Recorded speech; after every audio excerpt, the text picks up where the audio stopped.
नमस्कार विद्यार्थियों, बीएड प्रथम वर्ष विषय हमारा संस्कृत का शिक्षण शास्त्र, जिसके अंतर्गत की आज हम लोग बात करेंगे भाषा और लिंग या जेंडर। ठीक है, भाषा के अंतर्गत जो ये लिंग का प्रयोग क्यों किया जाता है। तो यदि भाषा को हमें समझना है, हम ये कहें कि सभी स्त्री के लिए हम किसी एक ही शब्द का प्रयोग कर रहे हैं, वही शब्द का प्रयोग हम पुरुष के लिए कर रहे हैं, तो ये ज्ञात करना असंभव हो जाएगा कि कौन सा कथन पुरुष द्वारा कहा गया है और कौन सा स्त्री द्वारा। इस हेतु भाषा के अंतर्गत जो लिंग है उसका अलग से मतलब उसके लिए अलग शब्दों का प्रयोग है। स्त्रीलिंग के लिए अलग प्रयोग और पुल्लिंग के लिए अलग शब्दों का प्रयोग यहाँ पर किया जाता है। आइए हम लोग जानते हैं भाषा के अंदर इसका जो प्रयोग किया गया है, किस प्रकार से इनको अलग किया गया है, उनके बारे में हम लोग जानेंगे आज। तो जेंडर अंग्रेजी का शब्द है, जेंडर अंग्रेजी भाषा का शब्द है, भाषा का शब्द है जिसको लिंग के रूप में जाना जाता है, लिंग के रूप में जाना जाता है। प्राय जब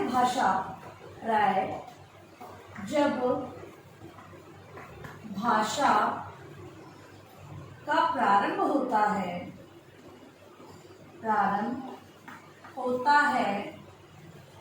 तो संपूर्ण भाषा की प्रक्रिया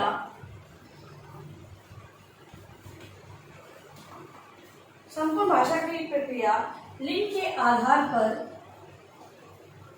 निर्धारित होती है। औपचारिक रूप से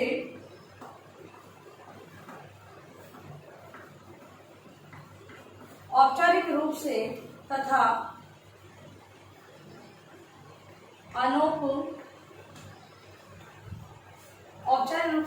अनौपचारिक रूप से जब भाषा का प्रयोग होता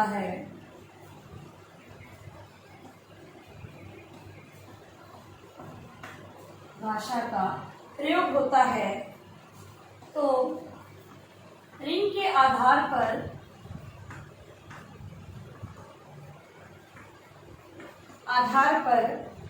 ही भाषा का स्वरूप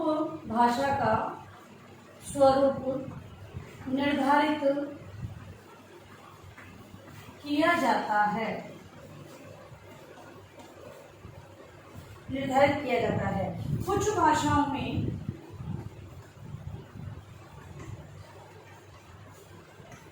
स्त्रीलिंग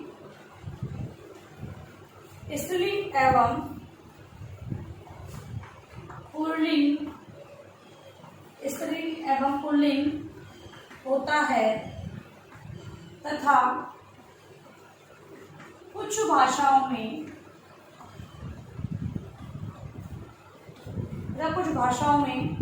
नपुंसकलिंग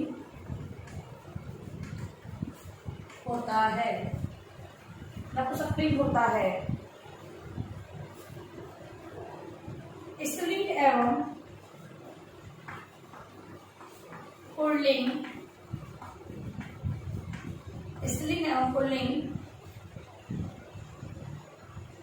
सजीवों के लिए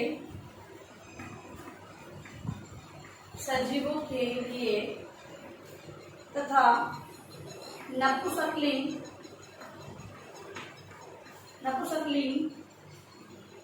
निर्जीवों के लिए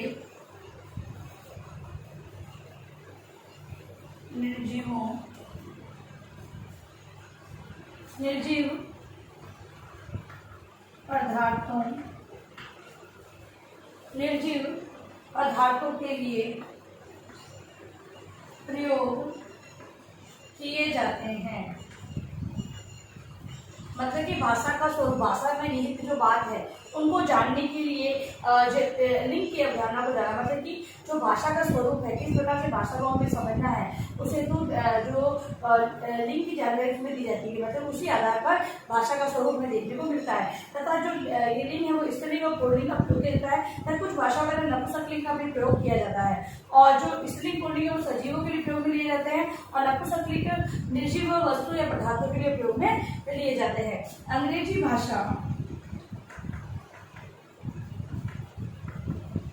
भाषा में स्त्रीलिंग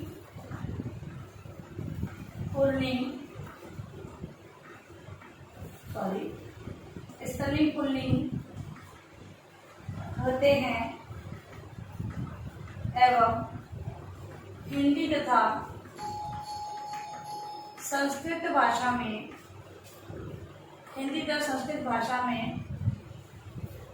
नपुंसकलिंग पृथक रूप होता है। इस प्रकार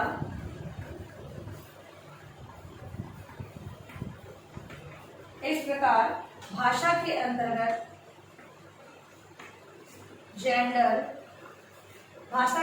जेंडर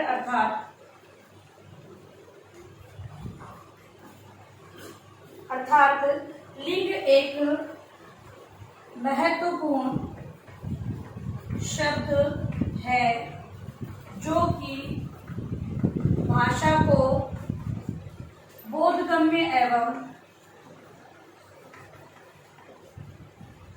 अर्थपूर्ण अर्थ निरूपण करने में सहायता प्रदान करता है। मतलब कि किस कार्य को किस प्रकार से हमें पता लगाना है, उस हेतु लिंग की जानकारी होना बहुत ही आवश्यक है कि ये स्त्री द्वारा कहा गया है, स्त्री द्वारा किया गया कार्य है, इसकी जो अंतर करने के लिए हम लोग लिंग का प्रयोग करते हैं भाषा के अंतर्गत। तो ये बहुत ही आवश्यक है जेंडर का होना भाषा के अंतर्गत। अब है भाषा एंड जेंडर की जो आवश्यकता है उसके बारे में हम लोग चर्चा करेंगे। क्या आवश्यकता है, क्यों आवश्यक है जेंडर और का होना की आवश्यकता। तो पहला है अर्थ का ज्ञान। किसी भी शब्द की जानकारी हमें प्राप्त करनी है, वाक्य को जानना है, उसके अर्थ इसको समझना है, तो उसलिए लिंग की जानकारी होना बहुत ही आवश्यक है। क्योंकि जब तक हमें उसका ज्ञान नहीं होगा तब तक हम उसके बारे में निश्चित नहीं कर पाएंगे, उसे संबंधित जानकारी वो सही तरीके से ग्रहण नहीं कर पाएंगे। इसलिए अर्थ को जानने हेतु लिंग को जानना बहुत ही आवश्यक होता है। फिर है भाषा में बोधगम्यता।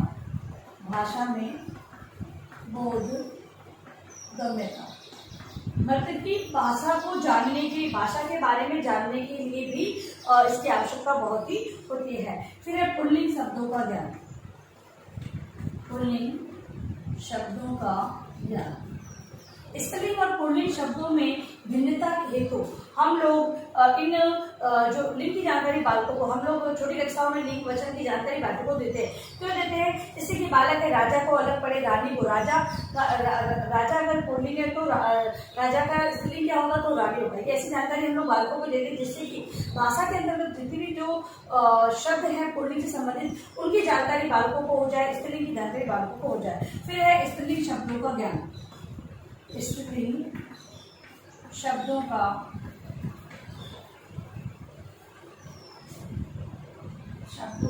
ज्ञान। स्त्री से संबंधित आए शब्दों का ज्ञान कभी अगर स्त्रीलिंग आए तो करती है, अगर लड़के पुल्लिंग का शब्द आए तो करता है। अब हमें वहां पे परिवर्तन भी करना है। उस परिवर्तन को जानने के लिए अगर लिंग की जानकारी नहीं होगी तो बालक वो वाक्यों का निर्माण सही तरीके से नहीं कर पाएंगे। इस हेतु स्त्रीलिंग और पुल्लिंग शब्दों का ज्ञान प्राप्त करने के लिए हमें लिंग की जानकारी बालकों को देना बहुत ही आवश्यक होता है। फिर है क्रियाओं का ज्ञान। कौन सी क्रिया किसके द्वारा की जा रही है, ये करता है या करती है, ठीक है, खारा या खारी, ये सारी क्रियाओं का ज्ञान प्राप्त करने हेतु लिंग की जानकारी होना आवश्यक। फिर है सामाजिक स्थितियों का ज्ञान, सामाजिक स्थितियों का ज्ञान, समाज में निहित जो प्रथाएं हैं, रीति रिवाज है, उनसे संबंधित जो जानकारी है वो प्राप्त करने हेतु अगर हम इन शब्दों का विस्तृत सूचक शब्दों का प्रयोग या पूर्णिक सूचक शब्दों का प्रयोग नहीं करेंगे तो सामाजिक स्थितियों की जानकारी हमें सही प्रकार से ज्ञात नहीं हो पाएगी। इस हेतु सभी प्रकार की जो जानकारी प्राप्त करने के लिए स्थितियों को जानने हेतु लिंग की जानकारी होना बहुत ही आवश्यक है। फिर है सर्वनामों का प्रयोग का ज्ञान।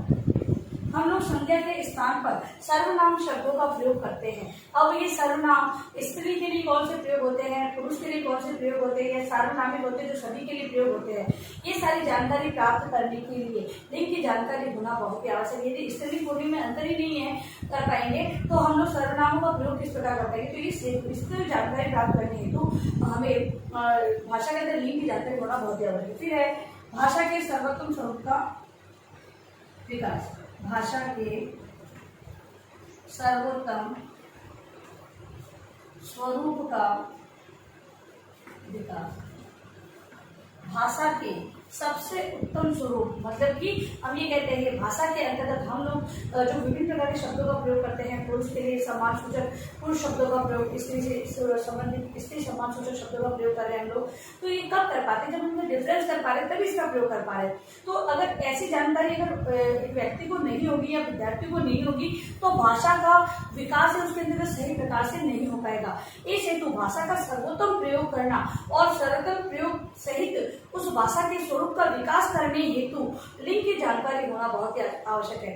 तो भाषा के अंतर्गत हम ये कह सकते हैं भाषा को बोलना, लिखना और सृजनात्मकता का विकास करने हेतु हमें भाषा के अंतर्गत लिंग की जानकारी होना बहुत ही आवश्यक है।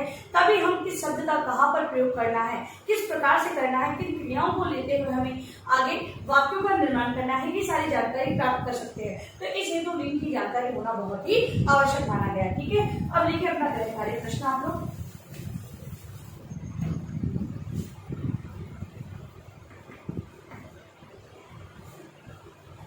भाषा एवं लिंग या जेंडर से क्या तात्पर्य है, भाषा में